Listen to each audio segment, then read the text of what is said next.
Hello, my name is Dana Shapiro and I've been a patient with HAE since April 2003. I was diagnosed at the age of 16 when I was still in high school and I lived in California in the US. And those first few years were very difficult. I started danazol because that was the only medication that was available. It's an anabolic steroid.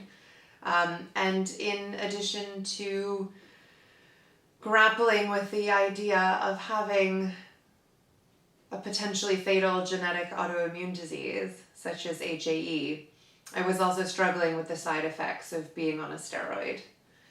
I was only able to stay on danazol for 2.5 years because unfortunately my body didn't tolerate it very well. So when I was in university at the age of 19, I went off of danazol and I started to have normal HAE attacks as and when they happened with almost no treatment. I went to hospital when I needed to, but otherwise I just got sick and was sick. And that was very challenging. I lived with people, they saw me being unwell, and it was difficult to imagine what my life could be knowing that I was getting unwell almost once a week, which is quite severe. But I moved to the UK when I was 26 years old in 2012. And that's when my life changed for the better. In 2013, I met the wonderful team at the Graham Hayton unit at the Royal London, and I was given C1 and icatibant, and my life really changed forever. I finally was able to self-administer medication. I had some degree of control back in my life. I was able to allow myself to be healthy with medication, finally, for the first time ever. And it was with that in hand that I went to Africa for the very first time, something I had been wanting to do since I was 12 years old. And I was on safari in Tanzania. We were on a bus journey. It was a really long bus journey. And I remember seeing Mount Kilimanjaro for the very first time at the side of the bus. You can imagine the very flat lands of Africa and this enormous mountain coming up in the middle. Mount Kilimanjaro is the highest freestanding mountain in the world, and it's almost 6 vertical kilometers to the very top.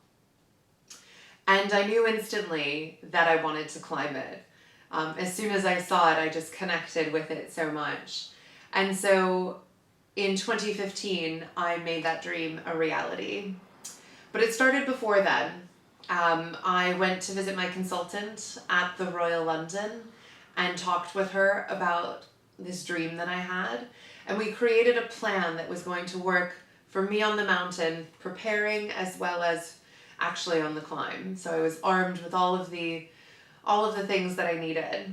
I started by taking steroids a few months before the climb and took those throughout the journey as well. I gave myself C1 before leaving the hotel. This was August of 2015. And I did an 8-day Lemosho route up Kilimanjaro. So it's 6.5 days up and then a day and a half down. By the time I needed my next infusion of C1, I was already well up the mountain. So I gave myself an infusion on day 6 of the journey in a tent on the side of the mountain, about 1 kilometer from the top, vertical kilometer.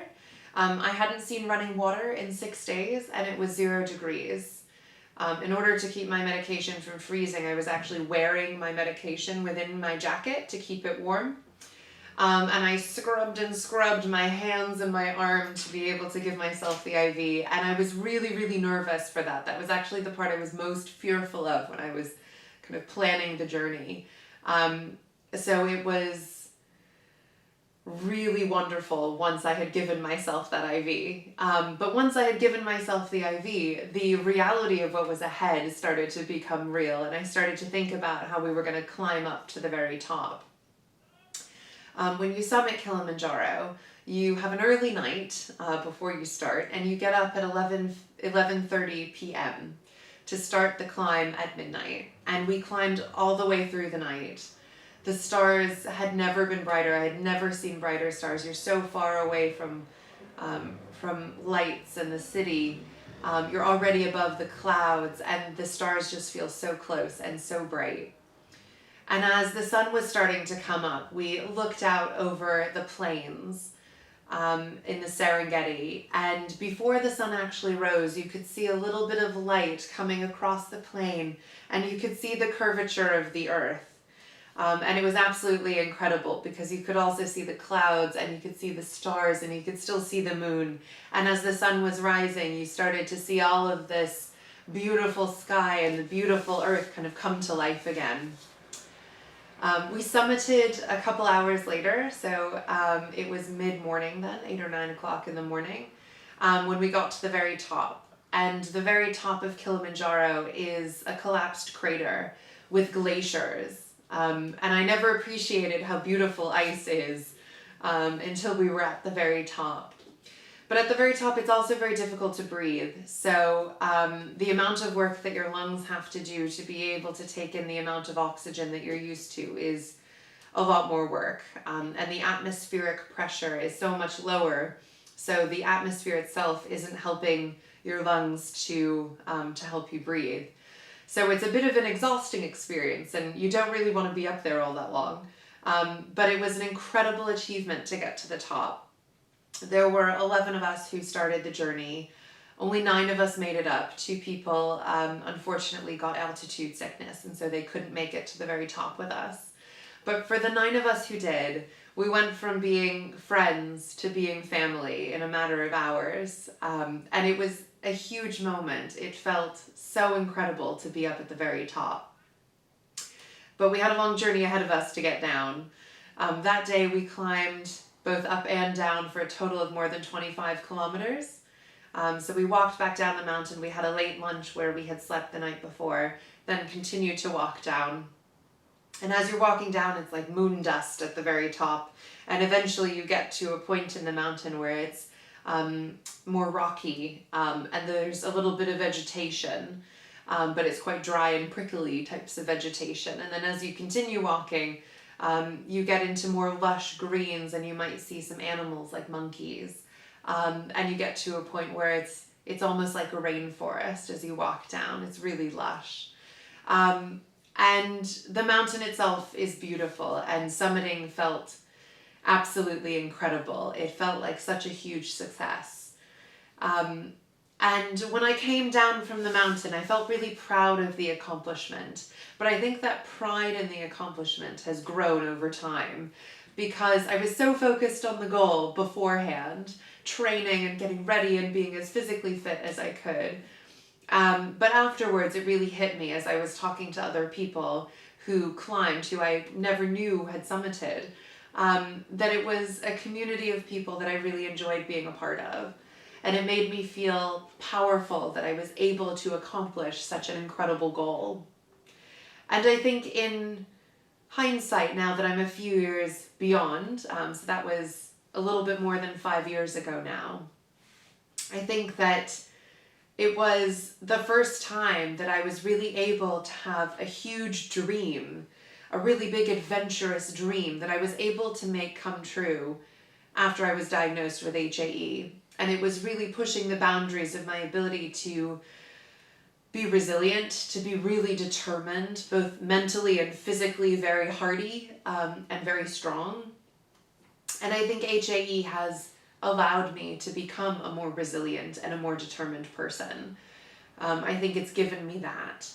And I think that as I progressed through these years, I realized that HAE is a real driving force for me. It's a reason why I do things. I've taken it from something that felt negative when I was diagnosed, and I've created a positive out of it. It's something that has become a part of my identity and is something that pushes me forward. Part of the reason why that's the case is because I joined HAE UK.